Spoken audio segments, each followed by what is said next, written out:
Hey everybody, it's Jonathan Bolano. Just letting you guys know that we are going live right now. Ooh. Oh. Let's see, what do we got here?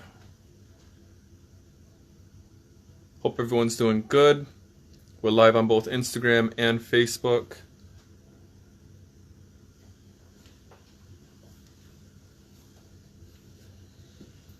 All right. So, welcome everybody. Jonathan Bolano, Bolano Home over at Keller Williams. Sitting here doing the 16th episode of Let's Talk. And today we do not have Mr. Agudelo, unfortunately. Teardrop, sorry buddy. I know that you're cooking your turkey and everything. I was supposed to be doing the same exact thing.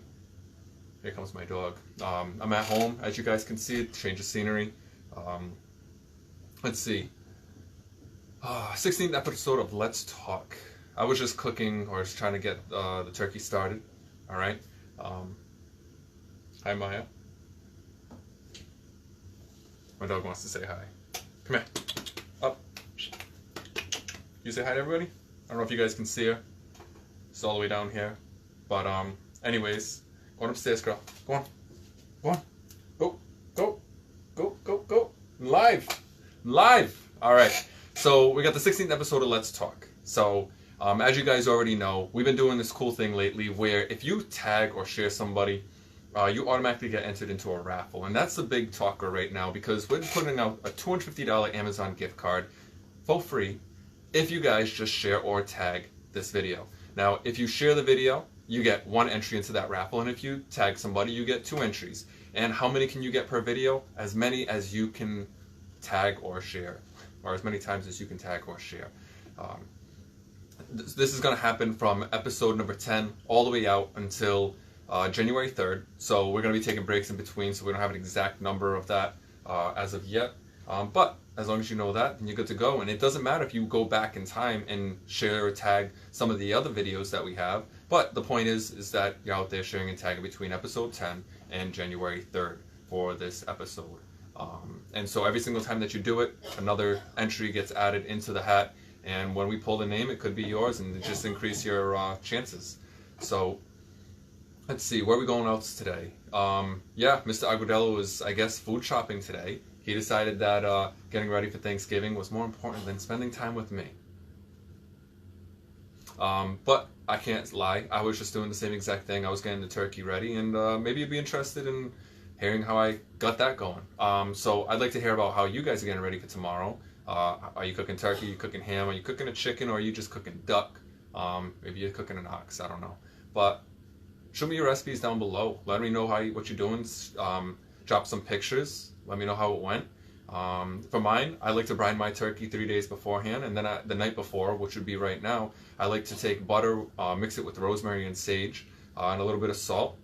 Mix that all up together and then put it underneath the skin and over the skin, because that way when you cook it, that butter, that coating acts like suntan lotion and kind of makes that skin all nice and crispy. And in addition to that, it helps seep into the meat and everything, and it makes it just fall apart. So when I cook it tomorrow, it's gonna be delish. And if you guys have had my food before, pat on my back. I'll just leave it there.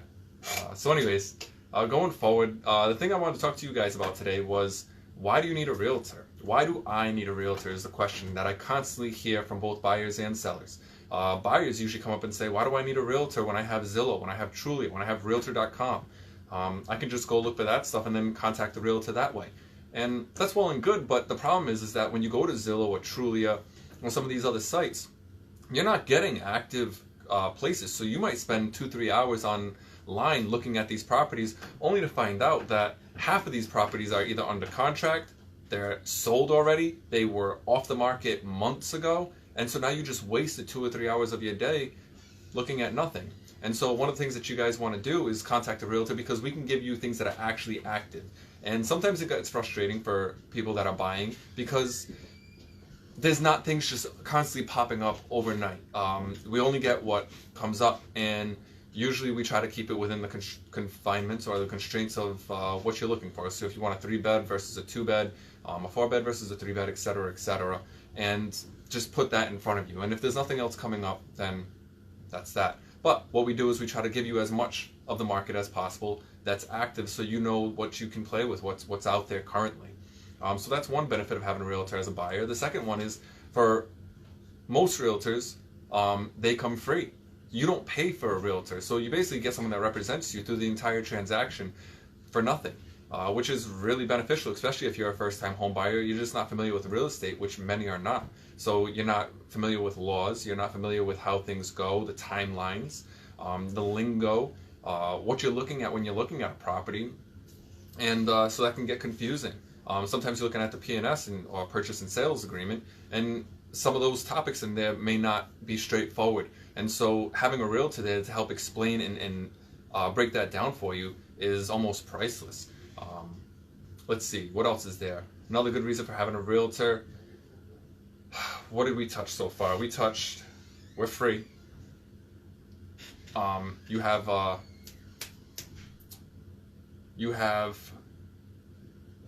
what's the word I'm looking for? You have access to MLS, which is multiple listing services, which is what realtors have to look at properties, and you get first-hand dibs at like what comes up on the market, and your realtor can help you out with that as well. They can put a lot of properties right in front of your face the moment that they come up, and this is something that every realtor has the capability of doing. And then, I mean, you have that person just walking you around and talking to you about what the properties are saying, and then the timeline. So that way, when you get under contract, that's the important thing right there. When you put out an offer, and then you get the offer accepted, or you have to negotiate, it's good having a realtor there, because the realtor can sit there and help let you know what's normal, what's not. What you do ask for in a P&S before you sign the P&S versus an offer form or in a repair addendum, because those things differ a little bit. Repair addendums are mostly geared towards like inspections and such. So if you go in trying to ask for something that you had thought of at the beginning but just never talked about it until the inspection popped up, then you better hope that the inspector catches it.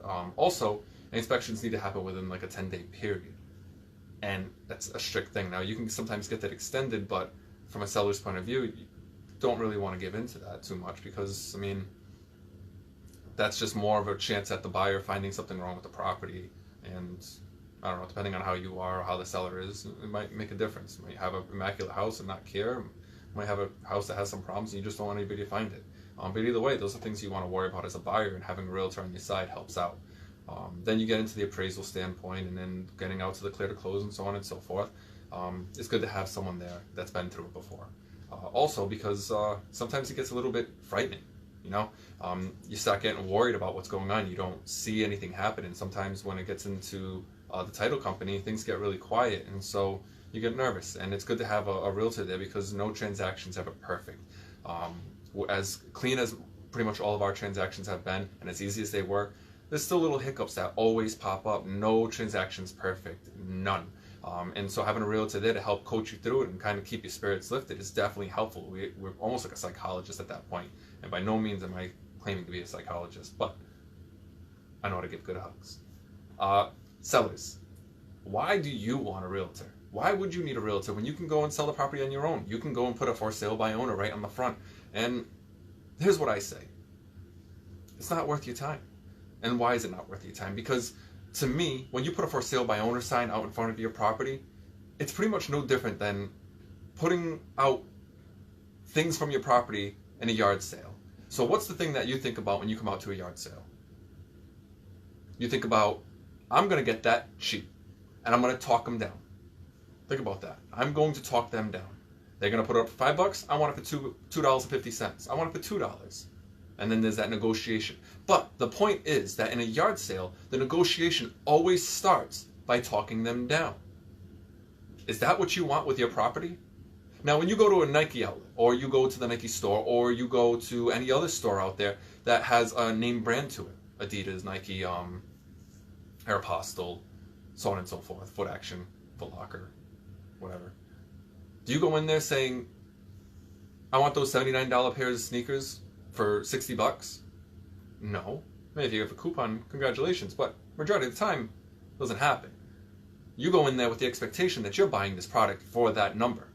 There's no negotiating, all right? And that's the same thing that happens with houses. When you have a for sale by owner on the front lawn, you're pretty much giving it that stigma, because people are going to go in there and say, why won't they sell it with a realtor?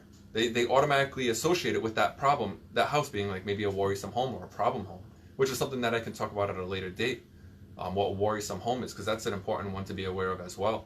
But you already create that stigma on the buyer, and so the buyer comes in saying that they're going to lowball you right off the back. So NAR did research on this and realized that I think the number was 13%. About 13% of homes sold for sale by owner actually sold for less than what they did with using Realtor. I'd have to post that one below, but I know I have a couple of things up on our Facebook page that say the actual numbers for you. But I mean, that's interesting. And so the point is that when you work with a Realtor, you end up getting this stigma where it's kind of like putting it in a store. It's a professional store. You're not selling a car on a side street. You're selling it in a lot at a Honda dealership. All right? So there's quality there. There's the understanding that you have a professional working this property and properly pricing it. And so when a buyer comes to that, they don't come with this idea that I'm going to lowball it all the time. I mean, sometimes you get those, they're not maybe educated on the scenario on how real estate works. But majority of the time, the realtor goes in saying, like, the property is what it is. And why? Because realtors run a CMA, and that's a comparative market analysis. And that basically is, I've done a video on this before, so if you guys want, you can jump into that. Go look at the video on YouTube or even on our Facebook page. But just in a nutshell, we take that property in a quarter-mile radius for the past 6 months, and we say, with this number of bedrooms, bathrooms, square footage, so on and so forth, this is what the majority of houses have sold for. And so let's say the property is a 3-bed. There's nothing really wrong with it. It's dated as far as it looks, but it's still very kept up, nice and clean. And that went for $250,000. And then you have a house and it sold within a 30-day period, so you knew that it was properly priced, basically, along with other things, because this is not simple by any means. And you have your property, it has basically the same thing. We know that your property is going to sell for roughly $250,000. Now, for sale by owner would usually just go to Zillow or Trulia, which once again is not realistic. And they might even just look at the active listings, which isn't realistic either, because those properties could be sitting on the market for 300 days. And yeah, it might be listed at $300,000, but if it's up there for a whole year at $300,000, chances are you have a problem there. And it's good to have a realtor for that type of thing. So if you're thinking about doing it for sale by owner, I mean, that's a big reason right there. Just those things in a nutshell of why you would want to use a realtor. Let's see, what else do I want to talk about today? That's pretty much all I wanted to cover. I wanted to keep this one short and sweet because I need to go finish my turkey. But those are some reasons why I think that for a buyer and a seller, it's useful to be using a realtor. Can't hurt you. It only helps you. And it comes with so much value. 13% on top of what you would normally make as a for sale by owner, minus the commission of whatever that number is, and I highly doubt it's 13%, you're automatically making a profit no matter what. So I hope this was useful to you guys. I hope this was educational. I hope this was informative. If you guys have questions, I can't see them right now. I'm sorry that we have a different setup when we're here right now. We got to work on this one a little bit more. But list your questions below nonetheless. I'll get to them afterwards. I'll check them out tonight. I'll check them out tomorrow. Make sure to tag, because you get automatic 2 entries into our raffle to win the $250 Amazon gift card. Share the video. Get automatically entered for once, and do it as many times as you can, so that way you can increase your chances at winning that. I mean, I'm talking serious. Like, we are giving you guys a $250 Amazon gift card, and once again, that's $250, not a small number. My name is Jonathan Bolano. I appreciate you guys as always. Hope to see you guys next week. Tell your friends, tell your family, and before I go, we've got a property closed today. That means that one of our signs is coming out of the ground this week, which means that I need to put it somewhere else because I don't have much more room in my shed. So if you know anybody trying to sell, let us know, because we have a sign available for them. Signing out. Boom. And if I could only do this perfectly.